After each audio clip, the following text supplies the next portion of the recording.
Hello gamers and welcome back to another episode of Vidja Game Hunting. Today we are traveling to the flea market for the very last weekend that it'll be open in my area, which is always kind of bittersweet. A lot of vendors show up, but it does mean it's the last weekend I get to go and look for games.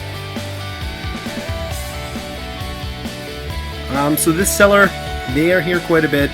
He has games every time, but it's always just these same sun-faded sports games for the most part, or generic titles you wouldn't want. And here we actually have a brand new seller to the flea market. Unfortunately, nothing really jumped out at me.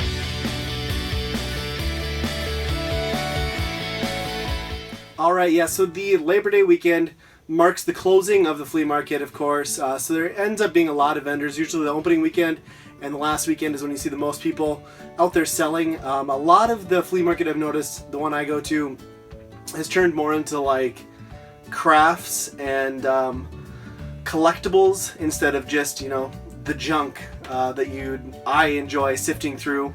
And video games are showing up less frequently. It was cool to see a new vendor out there selling games. I just wish there'd have been more for me to pick up, but it was still fun to go check it out. And we met up actually with my buddy Andy, Video Game Experiment, here on YouTube. We met up with him and his family. My family came along, of course, and we started out at the flea market because I had some games I wanted to trade with him, some doubles that I've been picking up. And I picked up another copy of Target Renegade in my last video, and I needed Renegade, like I mentioned, so he was nice enough to trade me a copy. For Target Renegade, I got Renegade, which is a pretty decent little simple beat 'em up, I guess. So from there, Andy and his wife and kids and my family, we decided that after the flea market we'd go to this new zoo in the area. And zoo is maybe not the right term for it. Technically they call it a zoo. It's like a cross between like an animal rescue and a petting zoo. They do have some cool animals like kangaroos and stuff, which for rural Minnesota in the middle of nowhere is kind of impressive, to be honest. But anyway, we went to the zoo after that and we saw something amazing. I bring this up only because it's so ridiculous. They caged a zebra and an ostrich in the same cage, which I'd never seen before. But this ostrich, we found out, the ostrich is like the asshole of the animal kingdom, and it was just completely bothering the zebra the entire time, trying to get at its food. I got a clip, I'll show it to you here. Wow, he's such a turd.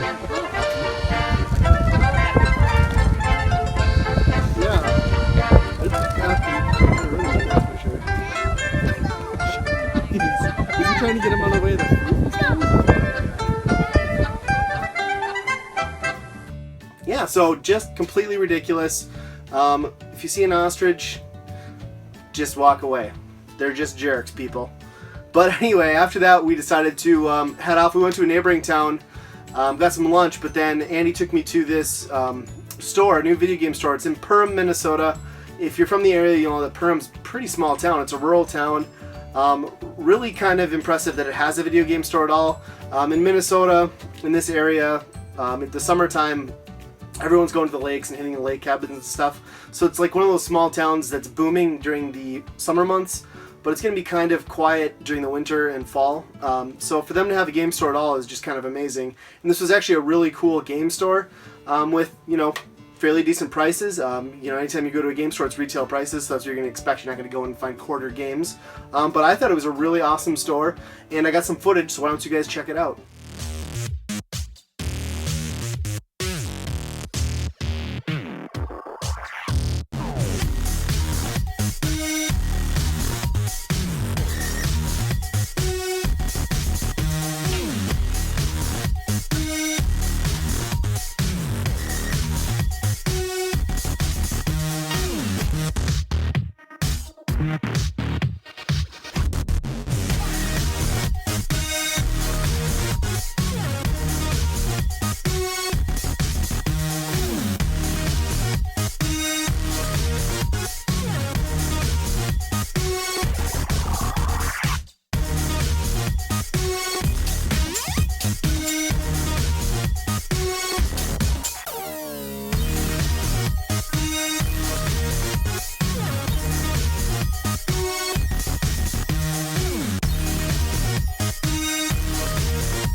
So as you can see, for a non-chain store, he had it set up really, really well. I was actually really impressed. I liked the signage, the colors. He's actually got about the other half of the store dedicated to Magic. He's going to start getting more into that. I guess there's a following in the area, which will give him another source of income other than just games.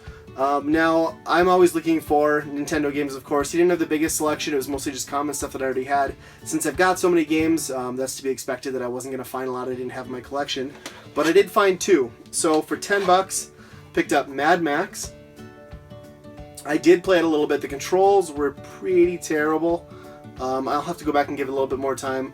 I'm a big fan of the Mad Max movies, though, and the reboot, or the new one, I guess, that came out was really great. If you've not seen it, or any of them, check them out. And then I also picked up Ski or Die. I think this was $5.99. I'm not a huge fan of the Skate or Die games, and this is just kind of more of the same, but with skiing and snowboarding. And then the last thing I picked up, probably the coolest thing, I don't have any Super Famicom games, and he had a few in stock, and I asked about them.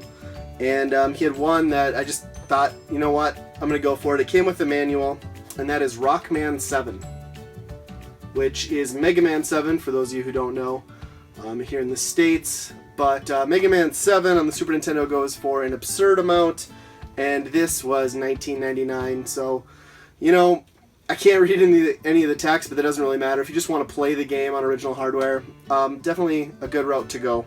But yeah, that's it. Kind of just a meager few games, but it was kind of a fun day getting to check out the flea market one last time before it goes away for a few months, and then getting to see a brand new game store not too far away from where I live.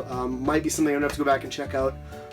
The owner there was really cool, so if you're in the Perham area, definitely swing in and check it out. Ulitma Games is definitely worth a look. So as always, guys, thanks for watching.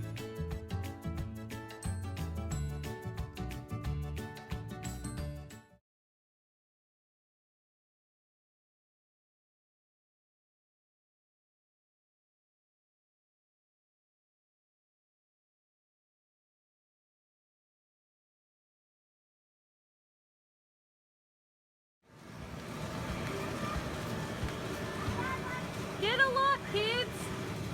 Too bad it's counterfeit. We gotta pay the house bill. They're just one-sided. Not bank approved, huh?